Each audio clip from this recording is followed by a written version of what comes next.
제발 성경을 읽읍시다. 하루에 한 장씩, 하루에 3장씩 성경을 읽으시오. 지지난주부터 저희 교회에 새로 등록한 우리 새가족반에게 놀라운 역사가 있었어요. 1부가 아니라서 간증을 하면 2부에 오는 새가족 2명이 성경 읽기에 헌신했어요. 첫 번째 주에 일주일 동안 목사님 저 어렸을 때부터 교회를 다니긴 했는데 제 의지를 가지고 성경 일독한 적이 없는 것 같아요. 제가 2주 전 설교를 듣고 그 형제가 저한테 먼저 얘기를 하는 거예요. 아 그러세요? 그러면 저랑 같이 일주일 동안 마태복음 1장부터 28장까지 읽을 수 있겠어요? 아 읽을 수 있다. 그래서 읽었어요. 그러면 그 다음 주에 또 다른 새가족반이 왔어요. 그러면 이어서 마가복음 더 짧아 1장부터 16장까지 읽을 수 있겠어요. 두 형제가 1장부터 16장까지 읽어오는 예배 끝나고 그냥 성경에 나와 있는 궁금한 거 있으면 다 질문하고 제가 알 수 있는 건 다 알려드리고 모르는 건 한 주간 또 연구해서 알려드리고 이렇게 하겠다고 예스 하고 온 거예요. 오늘 2부 예배 때 오는 거죠. 여러분 어떠세요? 설교를 듣고 정리하면서 여러분 어떻게 이 마지막 때에 정말 하나님이 원하시는 그런 신실한 그리스도인의 삶을 살아갈 수 있겠습니까? 미국의 FBI가 위조 지폐를 감별하는 FBI들을 훈련시킬 때 어떻게 하냐면 이 가짜 달러를 구별하기 위해서 진짜 100달러짜리를 계속해서 본다는 거예요. 진짜를 계속해서 보다 보니까 가짜가 딱 보여지거나 만져지면 딱 안다라고 하는 것이죠. 우리가 이 시대 가운데 가장 사랑해야 될 책이 성경이에요. 신앙서적, 또 많은 설교, 많은 강의들 있죠. 다 필요할 수 있어요. 그러나 우리가 가장 먼저 한 책의 사람이 되어야 돼요. 어떤 책? 성경의 책. 성경이라는 한 책의 사람이 되는 것이 가장 먼저예요. 인문학 공부도 해야 되고요. 신앙서적도 읽어야 되고요. 많은 것을 해야 됩니다. 그러나 우리의 모든 지혜의 근원 되신 하나님께서 우리에게 성경 말씀을 계시해 주셨어요. 이 말씀을 많이 사랑하는 또 더 많이 깊이 알아가고 연구하고 소그룹에서 나누는 그런 우리 글로비전교회 모든 성도님 되시기를 주님의 이름으로 축원합니다. 아멘. 같이 시간 찬양하고 같이 함께 기도했으면 좋겠습니다. 잘 모르시는 분들도 있을 것 같은데 이 찬양하면서 찬양 한 곡 부르고 같이 말씀을 적용하면서 같이 기도했으면 좋겠어요. 예수 사랑합니다. 온 마음 다하여 넘쳐나네 주를 향한 내 속의 갈망이 하나님을 향한 갈망과 하나님의 말씀을 향한 갈망을 우리의 이 찬양으로 좀 고백하고 기도하며 나아갔으면 좋겠습니다. 예수 사랑합니다. 예수 사랑합니다.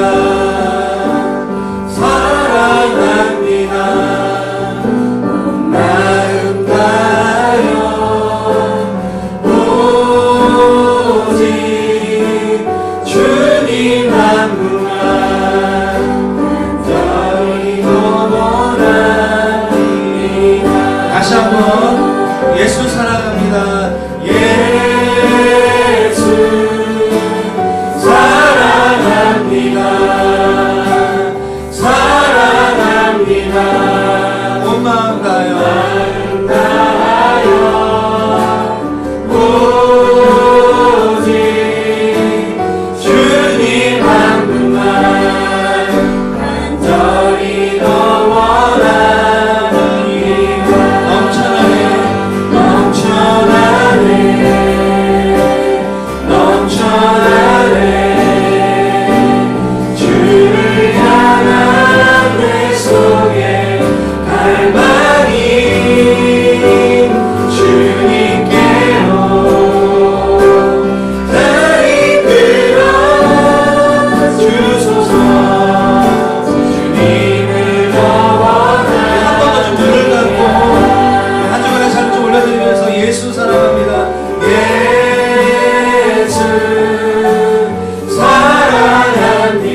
하나님을 더 사랑하기를 원합니다.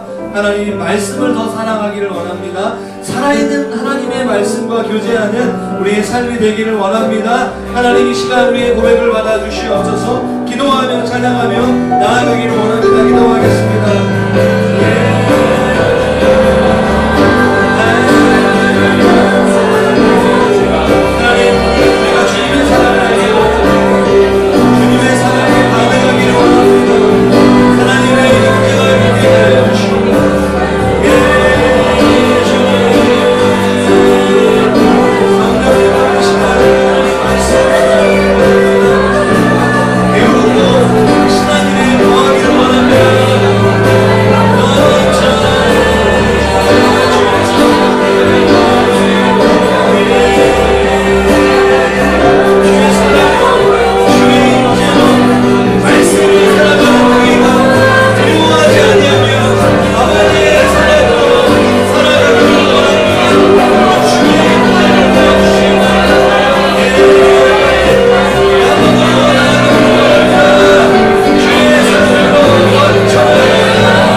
사랑이 변질되고 경건의 모양만 있고 하나님 고통을 회피하는 시대 가운데 있습니다. 하나님 우리가 날마다 하나님의 말씀을 붙잡고 우리를 구원에 이르며 하나님의 사랑으로 온전케 하게 하는 살아있는 하나님의 말씀을 의지하며 성경을 사랑하는 저희 모두가 될 수 있도록 하나님 축복하여 주시옵소서.